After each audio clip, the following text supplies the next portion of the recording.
वंदे मातरम साथियों।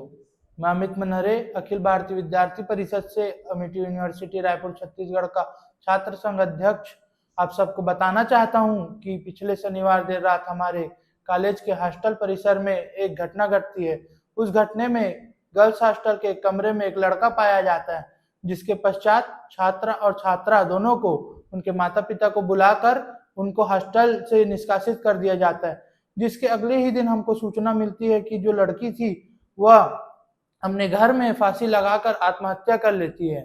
मैं ये सवाल एमिटी विश्वविद्यालय प्रबंधन से पूछना चाहता हूं कि जिस हॉस्टल परिसर में छात्र छात्राओं के माता पिता को घुसने की अनुमति नहीं है, उस हॉस्टल के परिसर में एक लड़का घुसा तो घुसा कैसे? इसका जिम्मेदार कौन है? उन माता पिताओं पर क्या गुजरी होगी जो हॉस्टल डायरेक्टर के भरोसे, हॉस्टल वार्डन के भरोसे अपने बच्चों को दूर शहर ये भरोसा करके अपने दिल पर पत्थर रख के अच्छी पढ़ाई के लिए भेजते हैं। मैं ये सवाल एमिटी प्रबंधन से करना चाहता हूं कि इसका जिम्मेदार कौन है? क्या हॉस्टल डायरेक्टर को उसके निज निवास में रहने की तनख्वाह दी जाती है?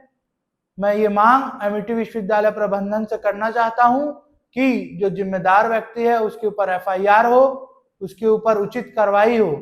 अगर ऐसा नहीं हुआ, हमारी मांगे पूरी नहीं हुई, तो 1 सितंबर को एबीवीपी अखिल भारतीय विद्यार्थी परिषद पूरे छात्रों के साथ उग्र आंदोलन अमिटी विश्वविद्यालय परिसर में करेगी और ये बता देगी अमिटी यूनिवर्सिटी को कि students power is Nations power.